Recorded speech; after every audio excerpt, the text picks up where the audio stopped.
We will discuss MCA FAQ on CCFS. So this scheme already came into force from 15th April 2026 and shall remain in force up to 15th July 2026. So the companies have only limited compliance window, that is 3 months, to regularize pending filings. So which companies are eligible to avail the scheme? MCA clarified that all companies are eligible except certain excluded categories.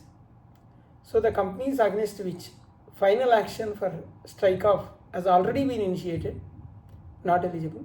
Companies which has already applied for strike off, not eligible. Companies which applied for a dormant status before commencement of this scheme, not eligible. Companies dissolved pursuant to the amalgamation are not eligible. Vanishing companies are not eligible, except these other companies are eligible to get the benefits under CCFS 2026. What filings are covered under this scheme? MGT 7, MGT 7A, AOC 4 series including NBFC forms and XBRL, ADT 1, FC 3 and FC 4, certain legacy forms such as 20B, 21A, 23AC, 23ACA, XBRL forms, Form 66, Form 23B. Is scheme available for annual filings pertaining to 24-25?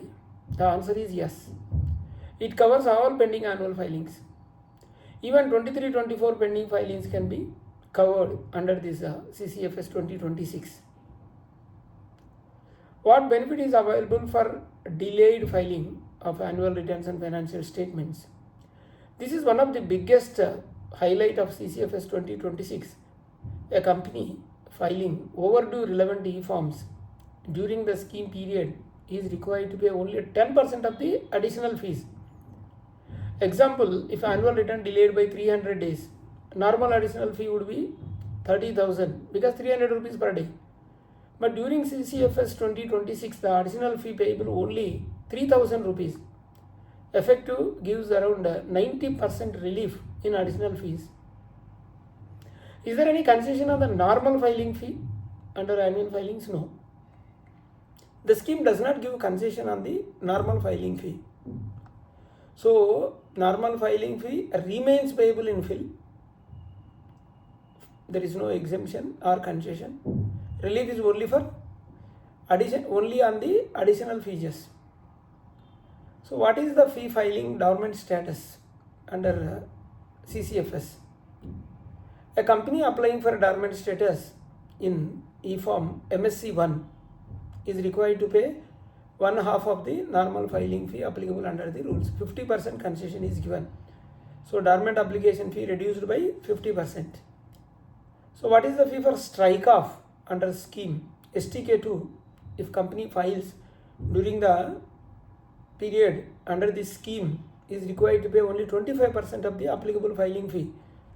Normally 10,000. So under this scheme 2,500. This is a big relief. Does the scheme provide immunity from penalty? The answer is MCA clarified. Immunity is available in certain cases where forms under section 92 annual return provisions and section 137 financial statement provisions are filed before issuance of the adjudication notice or within 30 days of such notice. Proceedings are concluded and no penalty shall be levied. No penalty shall be leviable. Further, in other cases, immunity against the prospective penal action is available. So, immunity against prospective penal action is available, provided prosecution has not already been filed and adjudication proceedings have not already commenced through show cause notice. Another question, is there a requirement to file separate form to avail the immunity? Answer is no.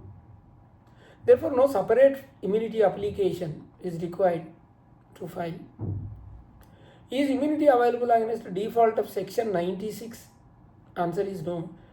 However, companies can conduct pending AGMs and adopt financial statements and subsequently update filing under the scheme. So with the current date, you can adopt pending financials. Is a scheme available where past financial statements are not audited? MCA clarified that overdue financial statements and annual returns can still be filed. However, accounts must be first to be audited, UDIN must be generated, and filings must comply with ICSI as per the ICSI guidelines that UDIN and all has to be taken care. ICAI guidelines. What happens if a company does not avail the scheme? Then the answer is defaulting. This is MCA clarified that defaulting companies are liable to be subject to enforcement action, including striking off from the register. So therefore, company should not ignore this compliance window. Can the company use scheme to regularize multiple pending filings? The scheme is specifically intended to facilitate multiple overdue filings subject to eligibility conditions. Answer is yes.